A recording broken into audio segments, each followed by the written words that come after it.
So you may be wondering, is the 5-second rule legitimate? Is it real? Is there any science behind this? Well, in this video today, we will discuss what is the 5-second rule, where did it come from, what is the science behind this, will you get sick if you have something greater or less than 5 seconds, and at the very end of the video, I'll discuss my recommendation on whether you should follow the 5-second rule. Guys, let's talk about food.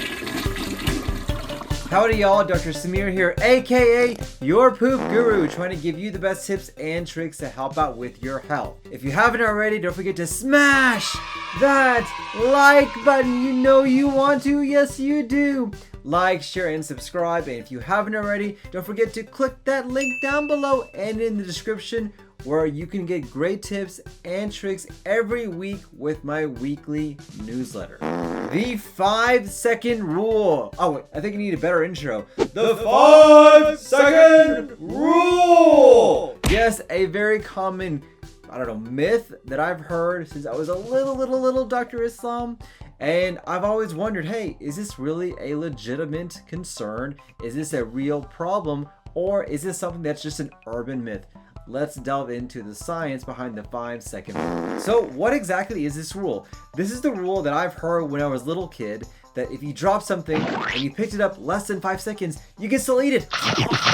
Not a problem whatsoever. You're not gonna have any issues with that. And throughout my whole entire life, I've followed this 5-second rule, not knowing if this is true or not. And then recently, one of my kids asked me, hey, Dad, you're a poop guru. Why, yes, I am. Is the 5-second rule true or not? And I got to thinking, is that legitimate? Am I just following some sort of urban myth or not? So the idea behind the 5-second rule, we think it came from Genghis Khan, who lived from 1162 until 1227. And he instituted what's called the Khan rules at a banquet whenever he had a lot of his generals and soldiers eat with him. And this rule stated if food fell on the floor, it should stay there, because food prepared for Genghis Khan was so special that anyone can eat it no matter what, and it did not even matter. Now flash forward to the early 20th century when famed culinary arts Julia Childs was on the scene. And she may have contributed to this urban myth when routinely she dropped food on the floor and picked it up all the time. Viewers of her show claim that they saw Julia Childs drop food on the floor, pick it up, and then exclaim, hey, if you're the only one in the kitchen and your guests don't know, go ahead and use it, not a big deal. Who knows if this is true or not, but this is where some of the urban myths of the 5-second rule came into play. So let's talk about the science behind this. And yes, there are actually some studies talking about the 5-second rule. Is this real or is it not real? So in one of the first studies that came out in 2003 in the University of Chicago, in that study, gummy bears and fudge striped cookies, sounds so good, were dropped on the floor full of this bacteria called E. coli. Now what they found is that those gummy bears and cookies were teeming with E. coli even less than 5 seconds. Now, how much E. coli was in there, we don't know. Whether this is bad for your gut, we have no idea as well. But we did see that in less than 5 seconds, gummy bears and fudge striped cookies falling flat on the floor full of bacteria did transfer that bacteria into that food in less than 5 seconds. However, later on down the road, in the famous discovery show Mythbusters, the show's 2 hosts concluded in their own studies that there was no correlation between food and bacteria being transferred in less than 5 seconds. Now in 2006, Clemson University published the only peer-reviewed study to actually answer this question. Now, peer-reviewed studies are one of the gold standards for us to know if a particular experiment is true or legitimate or not. But what they found is the length of time that a food is exposed to a poor substance or a poor floor or a floor full of bacteria does correlate to how much bacteria gets transferred into that food. And other studies confirm that the type of food dropping on the floor and how long it was on there can also determine if that bacteria is going to be transferred to that food and whether it's going to be safe or not. Hey, if you're getting great value from this video, I really would appreciate it if you smash that like button and comment it down below. So all of these studies showing everything doesn't really give us a great idea if the 5-second rule is true. But here are some general things you should be aware of. Number one, the moisture of the food has a direct correlation of how much bacteria gets transferred.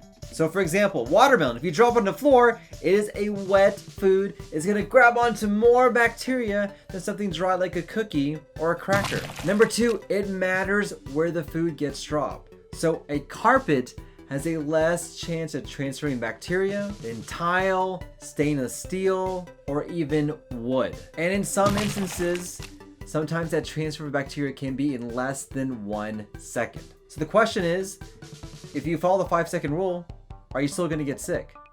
And the answer is, we know there is a chance. Absolutely, nothing is risk-free. We do know that when food gets in contact with a contaminated surface, bacteria will transfer, and it may be very, very quick, just like that. And we do know that certain bacteria and viruses can quickly cause a lot of gut issues, even with a small amount in that food, and even with a small exposure time of that food to that bacteria.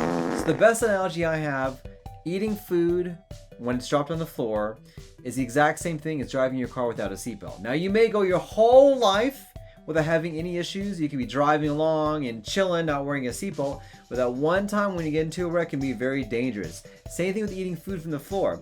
For your whole life, it may not cause any issues, but that one time when you get in contact with a very contagious virus or bacteria, or you're on a surface that's not very clean, it can be the one time when you have all sorts of gut issues with it. So my recommendation, guys, the 5-second rule, we don't have a lot of good evidence that actually is a true rule. It may be more myth than anything else. If you're dropping something on the food, make sure it's a clean surface. If you don't know, wash it, or even better, don't eat it. It's as simple as that. It's okay. Your gut guru gives you permission to not eat food off the floor. It's okay, guys. Don't worry about it. So my question today for you, what other myths do you want me to try and bust? What other questions you guys have about the 5-second rule? Comment down below. I would love to hear what you guys have to say. I want to thank you for watching. Don't forget to smash that like button, like, share, and subscribe. And if you haven't already, don't forget to subscribe to a weekly newsletter where you can get great tips and tricks like you're learning in this video. Guys, I hope you have a happy and healthy day. Don't eat that food off the floor. And don't forget, guys, let's talk about poop. Thanks, everybody. Take care. And if you want to learn more great tips, I have a great video on here about what coffee does to your poop.